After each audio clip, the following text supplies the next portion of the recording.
Hi there, it's Mike Sherwood again. Today I'm going to talk to you about what being a trustee is all about, and I'll try and specifically talk to you about what being a trustee of the West Somerset Railway Association is all about. I guess the first thing to say is that being a trustee is a little bit like being a company director. In the modern world you have all of the responsibilities that you would have as a company director. So you've got a responsibility for the finances of the charity, you've got a responsibility for making sure the charity operates in a compliant way, and you've got a responsibility for making sure that all of the health and safety policies and various things that we have to care about today are all properly enacted within the charity. In addition to that, you've got a number of responsibilities that are placed upon you by the Charity Commission.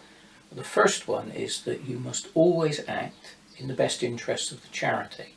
So you must avoid any conflict of interest at all costs. The second one is you must always ensure that a charity acts within its objects. A charity cannot do things which are not within its own objects. And the third one is that trustees are expected to reach a consensus when they come to a decision about something. So, consensus decision making. Anybody who's ever sat on a local council, for example, will know exactly what consensus decision making means and exactly the restrictions it places upon you. Clearly things need to be discussed by the charity trustees during a board meeting, and they need to arrive at a decision.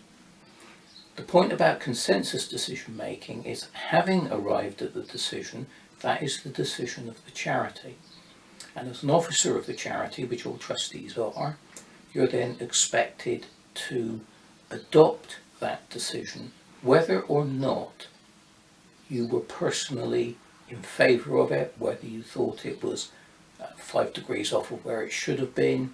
It becomes the decision of the charity, and that is the basis on which the charity will then move forward. So what does that translate into on a day-to-day basis?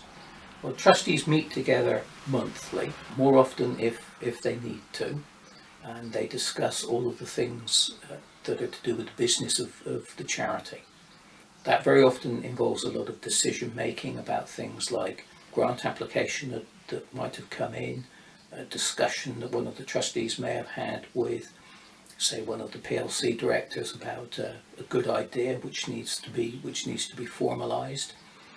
And it's not unusual for trustees to actually take a leading role in particular projects that the charity is working on behalf of the railway. So a trustee who's got a particular knowledge of, say, infrastructure may lead on an infrastructure project.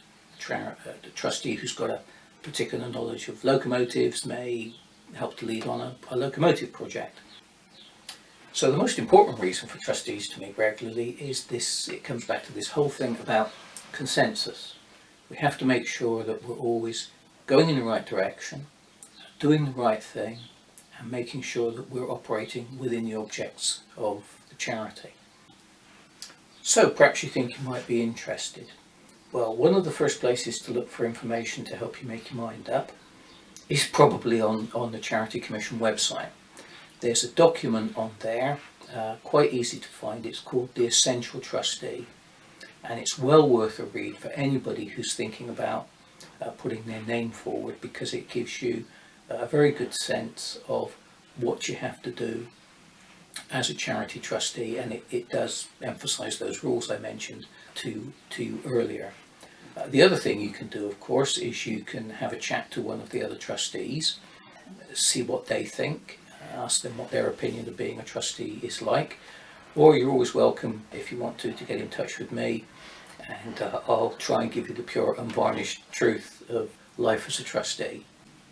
So there we go. Nominations will be open shortly. I hope some of you who are watching this will think about putting your names forward, and I look forward to seeing the nominations come in. And as I've said, if anybody wants to get in touch, do feel free to give me a ring.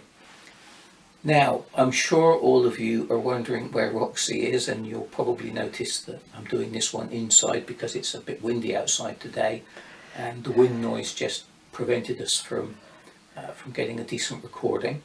I can assure you that she's about somewhere, probably lying on our bed.